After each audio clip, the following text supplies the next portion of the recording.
Hello, everyone. This is Phoenix Tremaine, and I'm going to be giving you your coming and goings. We have a lot to talk about, but first, if you haven't done so, please take a minute to subscribe. If you have subscribed, thank you very much. I do appreciate it. Please hit that like button because subscribing and liking is free to do. It helps out the channel a lot, and I really do appreciate it when you guys support the channel. We also have a membership where exclusive videos, early access to videos, are lives on Fridays, and you will have seen this video in advance because it goes to the members first. So give that membership a try. We'd love to have you. And as you can see, the first picture I have for you is the new logo for Beyond the Gates. So for months now, we've been calling the show The Gates, which is the new CBS show that's replacing a talk that starts January 2025. And they've changed the name to Beyond the Gates, which actually I think is probably better because it just sort of opens up, uh, the idea that they're trying to do.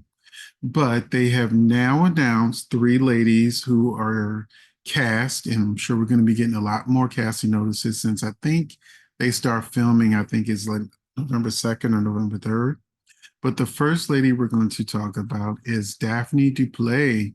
She was on One Life to Live as Rachel Gannon, and she was on Passions as Valerie Davis.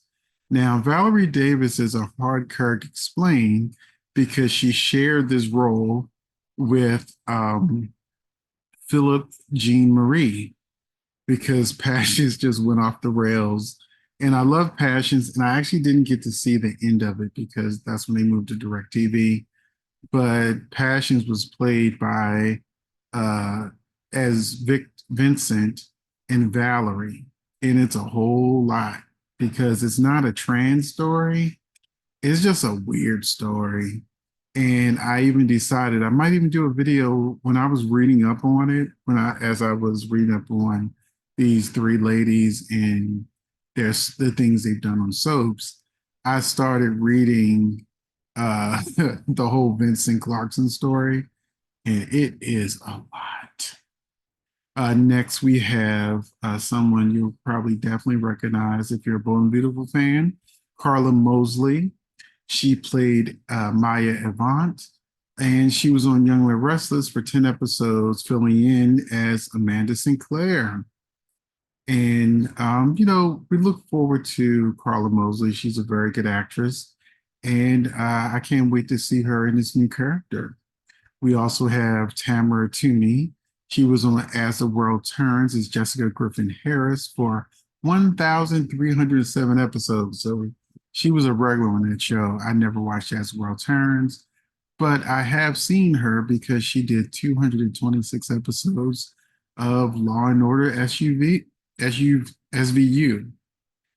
So the Special Victims Unit. So yeah, and she's the matriarch of the family on for this Beyond the Gate show.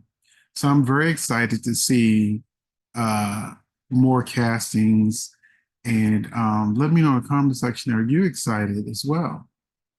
We're going to move on to a going, which is Julie Dove. She's exiting as Connie. It is finally over. As I said in my Day's spoiler video, I don't blame Julie Dove. She's not a bad actress. I just don't think it was a well-written story. She just came out of nowhere and was just doing everything. And characters weren't acting like themselves. Like when she had, Ava last Friday, and I'm like, Ava could have took her out easily. So could Melinda, and they kept doing stuff off camera. So you didn't actually see a fight, but she did have a stun double for tumbles and stuff. Okay, let me move from Julie Dove because she's leaving the show. As we saw on Friday, Jada Carter, and on Monday there will be a continuation of Jada confronting her, and I'm sure she's off to jail. We also have a new General Hospital return. Bernie Watson Johnson returns in scenes with TJ and Tracy. Also returning to the show is going to be Tristan Rogers, who goes out on a date with Diane on Friday's episode. And, Tristan, I think he's 78. And I really hope that, he's healthy and that I just want the best for him because he's been a staple in General Hospital and I've enjoyed him as Robert. And I just want to see the see more from him, but long as he looks well, because lately when he's done scenes, he wasn't looking that healthy. So fingers crossed that he's doing better. Moving on to Bold and Beautiful, we have Ashley Brewer who plays Ivy Forster. She's coming back to Bold and Beautiful again. I mean, we saw like her 2 episode stint where she kissed Liam and then disappeared. But this time, when she returns, she is not going to be by herself. She's bringing her niece, who will be played by Linnea Grace, as she will be Electra Forrester. Perfect soap opera name. Electra Forrester, and debuts October 22nd. Electra is the daughter of Eric's brother John, and she will most likely be paired with Crew Morrow, who plays Will Spencer, because they're in the right age bracket because he's 19 and she's 20. So that's right there where they need to be age wise. But I've seen people on social media debating who her actual love interest is going to be. And whereas I'm sure Crew Morrow plays will be her love interest, some people mentioned that now that Luna's gone, that RJ, played by Joshua Hoffman, could potentially be a love interest or a triangle in that situation too. But because he isn't a real Forrester, because his father, Ridge, is actually a Maroney. So they're not blood related. Also, Zende is adopted. So technically, he could be a love interest as well. Just like Luna and RJ were fighting over, I'm sorry, RJ and Zende were fighting over Luna. Um, he could easily be brought in at two. But Zende, played by Dylan Day Metz, is actually 36. He's 36. He's almost 40.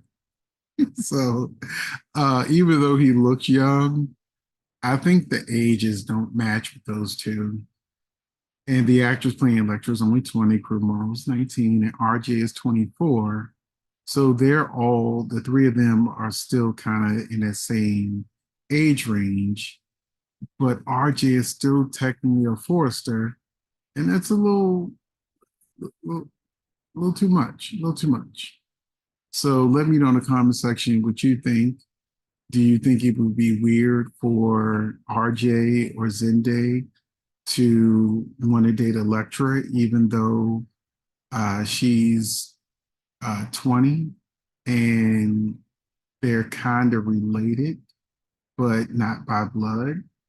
And does it just make the most sense that Will be her love interest? Moving on to Young and the Restless, we're now going to talk about Kate Fairbanks. She's returning as Tessa as part of the Sharon being spotlighted this week. On a side note, remember when they were going to fire Kate in the Mariah Tessa story, and fans complained and rallied to get them to keep her? Because when she got on that plane with her ex-husband, that was what would be in her storyline. But you had people from the LGBTQ plus IA community who love Tessa and Mariah, and lovingly called Taraya by the fans. And all, she's a good actress and all of that. And our Young the Restless kind of said, okay, we'll keep her. We'll keep Mariah and Tessa. We just will barely show them on the show. So they gave fans what they wanted, and then didn't give them what they wanted at the same time. So, and they don't even show Mariah that much. But yes, Kate is making an appearance. Because she makes an appearance maybe once or twice a month. And it's for the Sharon story. We're also got, and the rest is Jess Walton returning. Now I feel like Jess Walton, who is Jill Abbott, I feel like this whole Billy story and Victor trying to steal the company, she should have been back. I know that she's off camera where her character is having health issues, but with everything that's going on, Jill is definitely missed in the storyline. And finally, we have another Young Arrest return of a character, which will be played by Valerie Pettiford. Valerie Pettiford is coming to the show. You may know her from the BET series Carl Weber's The Family Business, where she plays Chippy. And she's doing a good job at Chippy. I love The Family Business. They're on season, they just finished season 5. And it ended on a cliffhanger, which was the first time the show ever ended on a cliffhanger, season finale. And I can't wait for it to come back for season 6. Um, but as for Young and Restless, Valerie Pettiford is coming to the show to play Amy Lewis, a character we ain't seen since 1983. And I haven't seen because I wasn't watching the show in 1983.